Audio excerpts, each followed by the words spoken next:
सभी को जय मसीह। भाई बहनों, प्रभु यीशु मसीह के मधुर नाम में परमेश्वर आप सबको आशीष दे। आइए छोटी सी प्रार्थना करेंगे, इसके बाद हम लोग वचन को और चलेंगे। स्वर्गीय परमेश्वर पिता, हम आपका धन्यवाद करते हैं। परमेश्वर पिता, दयालु पिता, अनुग्रहकारी परमेश्वर पिता, आज सुंदर समय के लिए परमेश्वर इस अवसर के लिए धन्यवाद करते हैं। प्रभु जी, हम सबों से बचने को द्वारा बातें करें और अपने महिमा के लिए इस्तेमाल करें। आदर महिमा आपके हाथों में सौंपते हुए प्रार्थना यीशु मसीह के नाम से मांगते हैं, आमीन आमीन। आइए हम कुछ वचनों की ओर देखेंगे। हम वचन को देखेंगे दूसरा तीमुथियुस उसका 2 अध्याय उसका 5 पद। यहाँ पे इस प्रकार लिखा है, फिर अखाड़े में लड़ने वाला यदि विधि के अनुसार न लड़े तो मुकुट नहीं पाता। यहाँ पे प्रभु का वचन कहता है कि अखाड़े में लड़ने वाला यदि विधि के अनुसार न लड़े तो मुकुट नहीं पाएगा। इसलिए हमें क्या करना है? परमेश्वर का वचन को अपने जीवन में लागू करना। परमेश्वर का नियम जो है, जो उनका विधान है, उसके अनुसार हमें चलना होगा। उसके अनुसार हमें शैतान से लड़ाई करना होगा, तब हम विजय को हासिल करेंगे। यहाँ पे प्रभु का वचन कहता, फिर अखाड़े में लड़ने वाला यदि विधि के अनुसार न लड़े तो मुकुट नहीं पाता। हमें शैतान हर एक समय गिराने की कोशिश करता है, पर जब प्रभु की आदेश के अनुसार, नियम के अनुसार अगर चलेंगे तो हम जीत को हासिल करेंगे। तो आज हम कुछ वचनों को और देखेंगे कि नियम परमेश्वर का क्या है। विधि के अनुसार लड़ना है ताकि हम जीत को हासिल करें।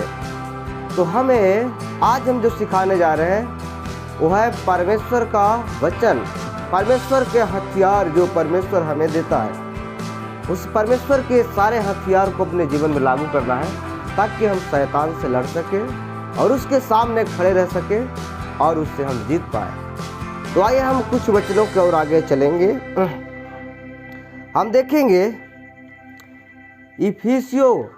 इफिसियों की पुस्तक उसका 6 अध्याय उसका हम 11 पद से देखेंगे कुछ आगे तक।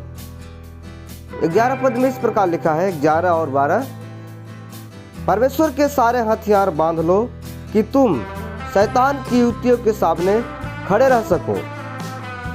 परमेश्वर के सारे हथियार बांध लो ताकि शैतान के सामने तुम खड़े रह सको। और आगे लिखा है, क्योंकि हमारा यह मलयुद्ध लहू और मांस से नहीं परंतु प्रधानों से और अधिकारियों से और इस संसार के अंधकार के हाकिमों से और उस दुष्टता की आत्मिक सेनाओं से जो आकाश में है। इस अंधकार की शक्तियों, इस अंधकार की जो शैतान हमें गिराने की कोशिश करता है उससे है। इसलिए हमें परमेश्वर के हथियार को बांधना बहुत जरूरी है।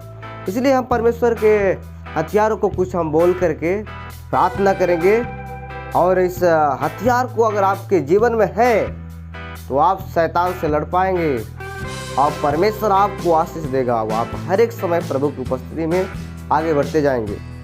यहाँ पे लिखा है 13 पद में उसका, इसलिए परमेश्वर के सारे हथियार बांध लो कि तुम बुरे दिन में सामना कर सको और सब कुछ पूरा करके स्थिर रह सको। परमेश्वर के, फिर यहाँ पे प्रभु का वचन कहता, परमेश्वर के सारे हथियार बांध लो अब पूरा सब कुछ स्थिर रहो।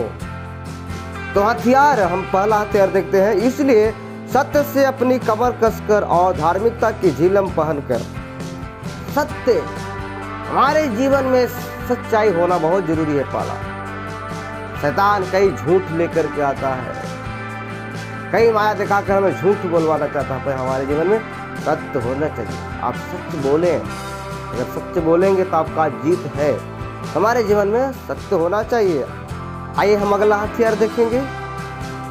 आगे वचन क्या कहता है, और इन सब के साथ विश्वास की ढाल लेकर स्थिर रहो जिससे तुम उस दुष्ट की सब जलती हुई तीरों को बुझा सको और उद्धार का टोप और आत्मा की तलवार जो परमेश्वर का वचन है ले लो।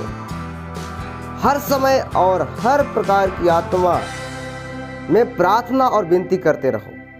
यानी कि हमारे जीवन में अविश्वास, अगर विश्वास है तो जलती हुई तीरों को आप बुझा सकेंगे। विश्वास, आपका उद्धार होना चाहिए।